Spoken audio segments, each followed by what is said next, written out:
Hello and welcome to our video guide on evaluating websites from the Los Angeles Southwest College Library. The internet offers access to a wide range of resources.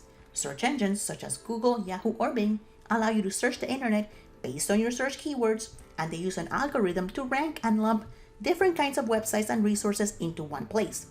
The best stuff may not be on the top of your search results, so as researchers, we have to know how to look at the search results with a critical eye and how to evaluate websites. Keep in mind, the more you use a search engine, the more the search engine knows about you. The more it learns about your behavior, what you search on, what you click on, the better it gets at providing you with the search results that it thinks that you want to see. There are many websites out there on the internet and in social media that are designed to provide us with bad information, misleading or misinformation, or some sites promote hoaxes or conspiracy theories, or are just satirical in nature. This is why it is very important to evaluate your sources, especially sources that come from the internet, because not everything that you find will be credible, accurate, or relevant. So how do you evaluate websites? Let's start by looking at an example. I've already entered my search terms and I've clicked on search, and now it is time to evaluate my search results. I go through the list and I look at the titles, and I will click on a title that looks interesting. I find this one, Supreme Court set to consider addressing lower court ruling. So I'm going to go ahead and click on that. And this opens up to that particular web page or article from this website. Before I spend too much time actually reviewing the content of this particular article, I want to find out more about this particular website. So first I locate their name, which is usually towards the top of every web page. And I'm also going to look for an About Us or Contact Us. This is usually located at the top, either on the left or on the right, or you can scroll all the way to the bottom of a page, and most likely you will also find information about them at the bottom. In this case, they have their About Us at the top and at the bottom as well. From here, I'm going to click on Mission, Financial Transparency, and Governance. You can take the same approach on almost any website, and this will work. So I'm going to click on that to open it. And here I can learn more about what they're saying about themselves, about their mission, their vision, who they are, the intent of the website.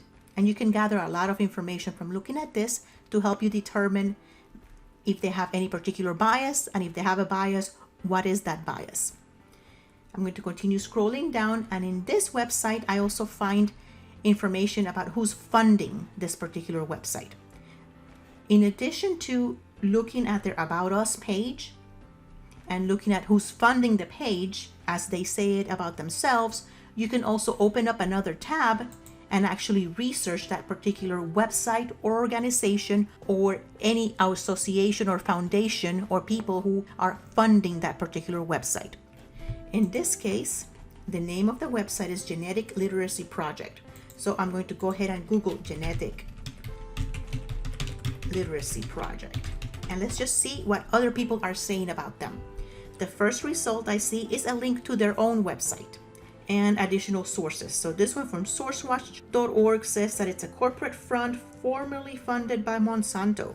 That according to this website, this particular organization frequently attacks scientists, science, journalists, and others who criticize Monsanto or its products. So I could take the time right now and open up some of these articles to see what else they have to say about this. But from what I can tell right now, there's some controversy about the Genetic Literacy Project. So I'm going to go back to my search results and I will try to find another source. So now I'm looking at my search results and I find another source or a link that I find interesting, and I'm going to go ahead and open up the link. In this case, this one's from Reuters, and the title is Bayer Takes Legal Battle Over Roundup Cancer Claims. So I'm going to go ahead and click on that to open up that page. And here's the web page within the Reuters website, which is an article. Before I spend too much time looking at the content of this article, I'm going to take the same approach and I'm going to investigate the source themselves. So I'm going to go back towards the top to see if I can find an About Us page. I don't see it, so what I'm going to do is scroll all the way to the bottom. And here it is.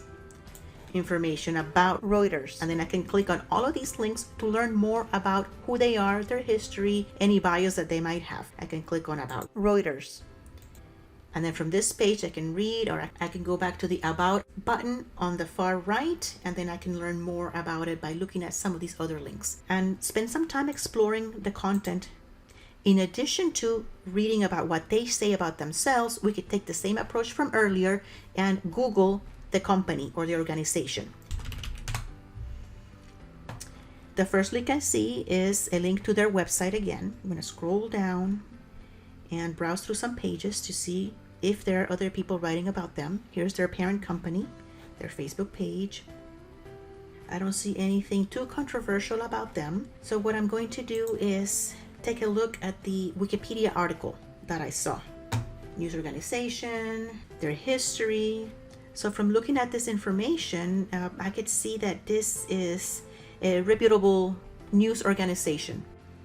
I haven't found anything too concerning that would make me doubt that Reuters could be a good possible source. So I'm going to go ahead and go back to the article, and now it is time to review the source itself. First, identify the different elements of the article, like the date, the title of the article, and the author. This information is usually towards the top or above the content of the article, or if you can't find it there, then you can scroll to the bottom. In this case, that information is located on the top. In this case, the author is the group author, which is Reuters. They don't name a specific person, but it's a group author, which is the same name as the organization and the same name of the website. Take a look at the date of publication. Make sure that the date is current for your research project. Next, take a close look at the content. Any text, graphics, video, or anything else that might be located on the page. Based on what you see and read, can you tell the purpose of this source? Is it to inform, to sell, to spread a political or social point of view, or to share news? As you read the text within the article, identify opinions versus facts. Look for their claims. Look to see what kind of bias it may have. Furthermore, does the article cite their sources? As you evaluate the claims, ask yourself, is the content accurate, verifiable? Does it make sense? Be sure to take time to follow their sources and to fact check their claims by either Googling those claims and confirming them in other sources. Based on your research, do other sources confirm the same claims? Be sure that you click on any links that the article provides. And before you use the source, ask yourself, is this source appropriate and relevant for my research project? Does it help me answer my research question? Be sure to review the assignment requirements before you select any of your sources. If after you review the content and ask yourself these questions, do you feel comfortable using this source? If in doubt, then look for another source. If this looks like it could be a good source for your project, then go ahead and use it. Be sure to save the source or email it so that you have it when it's time for you to use it in your project, such as creating any in-text citations and creating your citations in your works cited or references citation page. For more information on evaluating sources, research, or citations, please contact your librarians. Thank you for watching our video.